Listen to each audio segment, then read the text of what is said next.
point info comme d'habitude.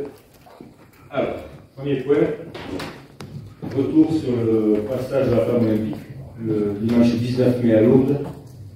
Nous avons eu l'honneur d'accueillir la flamme olympique. Je remercie les associations lourdaises qui sont mobilisées en grand nombre et ont proposé des animations tout au long du parcours. Merci également aux bénévoles, aux sportifs, aux dirigeants, au public, venus très nombreux malgré un temps capricieux. Les 23 relayeurs ont brillamment porté la flamme. Ce fut un véritable succès populaire et nous nous en réjouissons. Ce passage de la flamme a mobilisé les agents de la ville, les forces de l'ordre et de secours, et je souhaite ici, au nom de la municipalité, les remercier. Je tiens aussi à remercier également le président du département, M. Michel Pellieu, secrétaire de l'agglomération Gérard Tremel, pour leur soutien sur cet événement international qui fait briller haut et fort les couleurs de notre ville, de notre territoire, de notre département. Je vous donne rendez-vous le dimanche 25 août à partir de 15 h au jardin des Tilleuls pour le relais de la flamme paralympique. Deuxième point, il concerne le projet du centre de santé. Dans le cadre de l'action 53 du plan Avenir Lourdes, nous travaillons sur la mise en place d'un centre de santé. Jusqu'à ce jour, l'emplacement était prévu pour installer cet équipement au pavillon Mouriot de l'hôpital de Lourdes. Après différents diagnostics et chiffrages réalisés, le bâtiment se trouve en moins bon état que prévu et l'enveloppe des travaux serait effectuée serait nettement supérieure à ce qui a été budgétisé. Par conséquent, afin de respecter l'enveloppe budgétaire, parce que je rappelle que le plan Avenir Lourdes met en avant un comité des financeurs et que chaque projet est financé à hauteur de plan. Nous avons décidé de réaliser ce centre de santé dans un autre bâtiment qui était le plan B en cas de surprise, ce qui est le cas.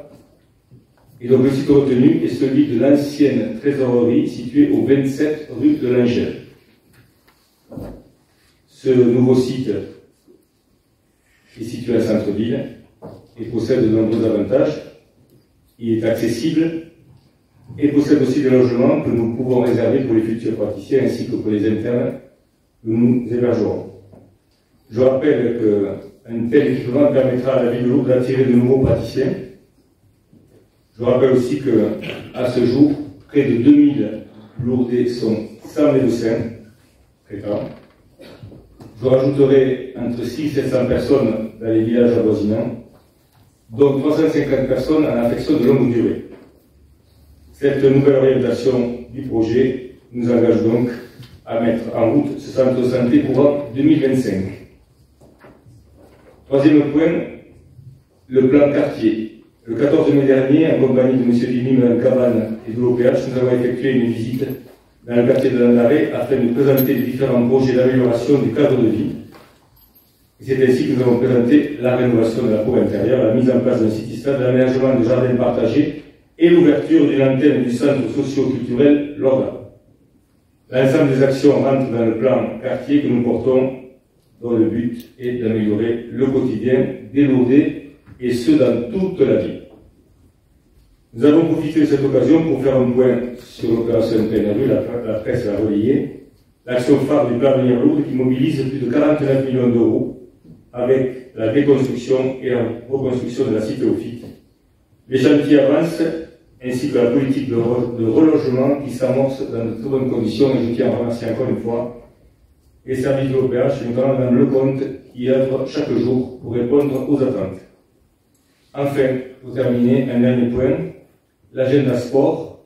Il est rare de voir des week-ends comme celui qui s'annonce avec une telle intensité sportive, et j'invite donc la population lourdaise qui nous regarde à soutenir vendredi soir les basketteurs du club de Tarbes-Pyrénées, les rugbymen qui samedi soir joueront la montée en Fédéral 1 en recevant l'équipe de Naï, et enfin les footballeurs qui eux aussi joueront la montée dimanche à 17 h à Revel vous montez en régional 1. Voilà, nous souhaitons très bonne chance à nos équipes et nous sommes fiers de leur parcours et j'invite la population à les suivre en grand nombre.